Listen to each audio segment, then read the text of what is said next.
In this video, we're going over how to use the Samsung Galaxy A20 for beginners. Hey everyone, thank you for joining us today. If you want to stay up to date on all the mobile technology coming out and learn cool tips, tricks, and hidden features, make sure you hit that subscribe button down below and tap the bell to turn on post notifications so you can be alerted every time we post new videos. Today we're going to walk you through using the A20, and this is for a beginner, first-time smartphone user, or someone who is maybe new to Android. We're just going to take it very slow and make sure you understand how to navigate this phone and how to do all the basic things. So on the right side of the phone, you will have a volume up and a volume down button. And right below those two buttons, you have a power button. Now this is a power and it's a standby button. It serves as a dual purpose. When you hit it once, the phone will go to sleep, and just by tapping it again, it'll wake up the phone. So the phone is not off just because the screen is dark. You will have to actually, if you wanted to turn the phone off completely, you'd have to hold down the power button, and then from there you can tap power or restart. So that's how you would actually turn the phone off. But you really shouldn't have to turn the phone off at all. The phone is meant to stay on and just go into a sleep mode again when you're not using it like that. All right. On the back of the phone, you will find you have your dual camera, your flash, and you have your fingerprint scanner. Once we set this up, you'll be able to just take your finger and place it over this, and it will automatically unlock the phone so you can begin using it. So you don't always have to put in a passcode or a pattern every time. So those are the buttons. Now those are the exterior buttons. Now we're going to go over the touch button. So you'll find three buttons on the bottom of the phone. This is your home button right in the center. This is your recent apps button, and this is your back button. Now we'll start with the home button here. No matter what you tap, let's say we were to go to Google Chrome and you wanted to go back to the main screen, you just tap the home button right here and it'll take you home. That's simply what it does. No matter what screen you're on, it'll always take you back home. Now you can actually hold the button down and it does something different. It'll launch what is called OK Google, and this is your Google Assistant. So you can actually use this to ask the phone to do different things for you. I can Google something. I can say, set a timer for 10 minutes. So like this is an example. I can hold down, set a timer for 10 minutes. Sure, 10 minutes. And it will automatically set a timer for you. You can ask it, you know, who are the Lakers playing tonight, or who sings this song. You can ask it anything and it'll search the web for you. So it's a very good resource to use. Again, that's when you hold down on the button, but just tapping the button once will just take you back home. So that's what that does. Next we have the back button. So with the back button, it always takes you back one step. So let me give you an example of this. If I were to go to the settings menu, and we find the settings by swiping down from the top here, in the upper right corner there's a little wheel right next to the magnifying glass. So I'm in the settings menu right now, and let's say I were to tap on advanced features. Think of that as, by tapping on that, it's going to take me forward one step. Now maybe you say, I want to get out of this menu and I want to go back to the last page I was on. That's when you would use the back button. It will take you back one step. Now we're on the main screen of the settings, and if I wanted to get out of the app completely, I could hit that home button right here, or I could also hit the back button as well. So it always just takes you back one step. If you tap something you didn't mean to tap, it's an easy way to go back one screen. Now the next thing you need to know is when you open one of these are called apps, short for application. When you open an application and then you go home, that app does not stop working. It works in the background of the phone. The app will only stop when you stop the app. Just to give you an example, so this button here is your recent apps button. So when I tap on this, it'll show me any app that is still running. Now we were just in the settings and we went home, but that app is still going, and that's why when I hit recent apps, it's still there. If I actually want this app to close, I have to hit that recent apps and I can swipe up. And now that I've swiped up, the app is completely closed. What I can also do is hit close all, and it'll just close everything that's running in the background altogether. This is the fastest way to close out anything that you're doing. So don't over obsess about it. The main things you need to know are that this button always shows you the apps that are running in the event that you're doing what I like to do and you're running multiple things. So maybe you're on the internet looking up something on Google, and at the same time someone could also be sending you a text message and you're going back and forth. So by just hitting the recent apps, I can jump between these two things. I can go to Chrome, then I can hit recent apps, and I can go to messages. So it's just an easy way to jump between the different apps and things that you're working on. So that's all that is. Now that's navigating, that's basic navigation. Now the next thing you need to know is, where are all the apps on the phone? If you'll notice here, by swiping left and right, this will take you to different pages on the home screen. So that's one page with a few apps. Swipe over, these are a few more apps, but there's more apps on the phone. Where are they? Well, to get to the rest of the apps on the phone, you have to swipe up on the home screen, and this takes you to what is called your app drawer. This is where you'll find all of the apps that are on the phone. Anything you download, and you do all your downloading through the Play Store, any app you were to download, app, game, book, whatever, or apps and games are all going to be loaded in this section. So like this will fill up, and then you'll swipe over, and then you'll have another page full of different apps. So this is where you find all of the apps or programs that are on your phone. Okay. At the very top here, you have another useful resource called Finder Search. So maybe you just downloaded something and you can't find it. You can always go up here, tap on Finder Search, and then you can type in the name of whatever the app is to try to find it. So maybe like Gmail, for example, you could type in Gmail and it'll take you right to the Gmail app right there. So again, what that does is it'll search the entire phone, because sometimes you'll have an app that's in a folder like this. So you don't see the Gmail app anywhere here, and you don't see it here, and that's because it's in this Google folder right here. But I was able to find it because I did a Finder search right here. So that's where you find all the different applications on the phone. Next, we're going to go over the notification panel. So by swiping down from the top of the screen, again, take your finger and basically at the top of the screen just swipe down, and then there's two things that happen in this section. So one, there are your notifications. These are messages from the different apps you have on the phone. So for example, if you have Gmail on the phone, it'll show you if you have any new emails in Gmail. You'll find it in this section. Right here it says Gmail, and it says I have 2 new Gmails. I can use 2 fingers and pull down, and I can read more of that message. Or I can simply tap on one of these emails right now, and I can go read that message right now. So that's what you use the notification panel for, is simply being able to see the different messages and alerts that are coming through based on what apps or games you have on the phone. That's the first thing you do in this section. The second thing you'll do in here, you can pull down further and you have these things that are called switches. These are different switches that control different things on your phone. So for example, if you wanted to connect to Wi-Fi, you would make sure this symbol is blue. If that symbol is not blue, it means that your Wi-Fi is turned off.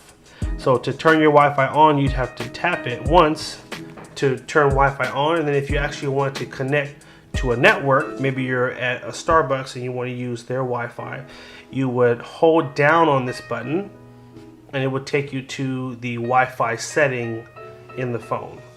And you would look for the network you want to connect to, maybe Blessed 2, tap on that, and then you would have to type in the password of that network to connect to it. That's how you would connect to Wi-Fi. Now if we swipe down, we have a few other really good options up here. We have airplane mode for when you travel. We have our mute and vibrate setting. So this is the sound. So this is if you want all the sound on.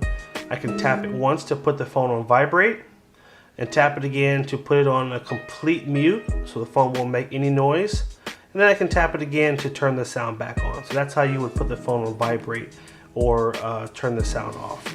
Next we have Bluetooth. If you want to connect to a Bluetooth speaker or Bluetooth headphones, same thing like Wi-Fi, you want to make sure that it's lit up blue. If it's not, tap it. And if you want to connect to a new device, hold down on that as well. And it will take you to the Bluetooth section of the phone.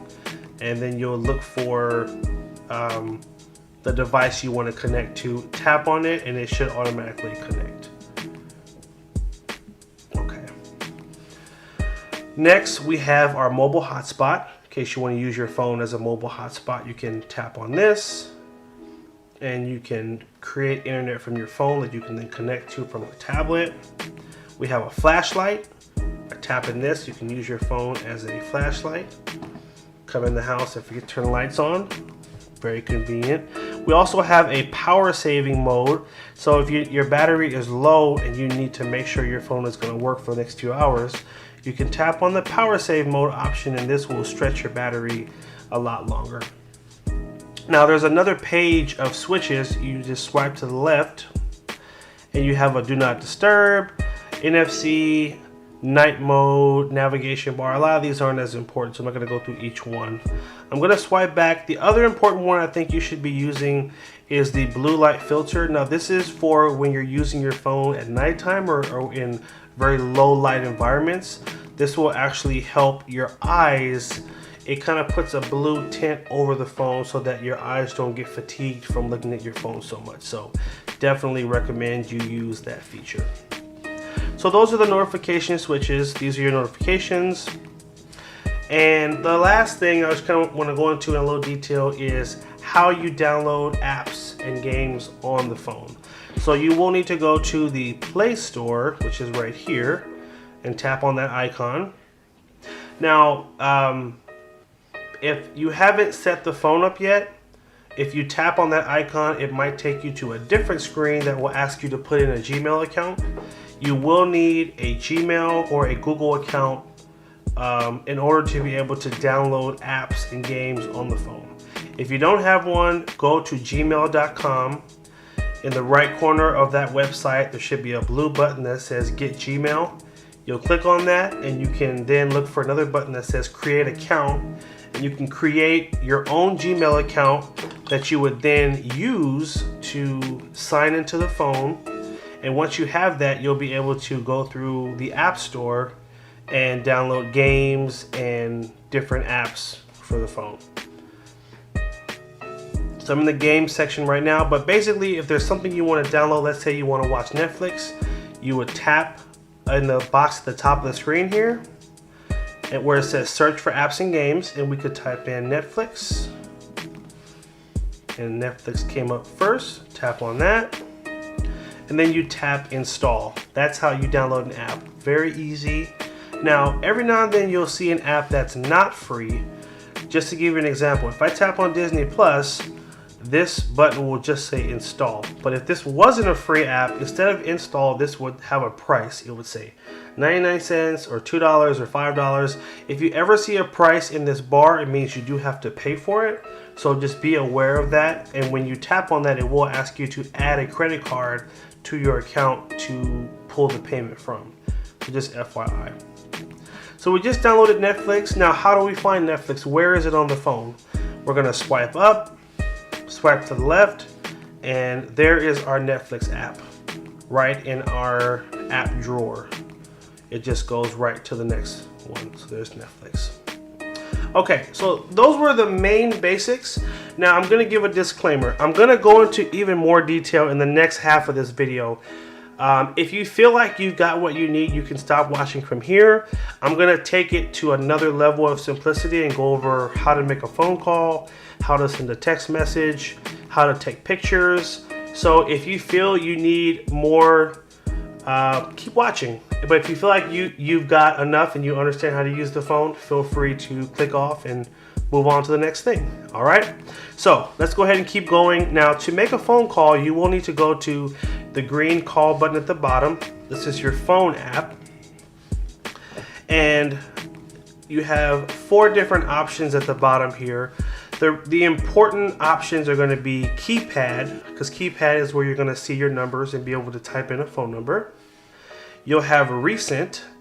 This will show you anyone who has called you or you have called.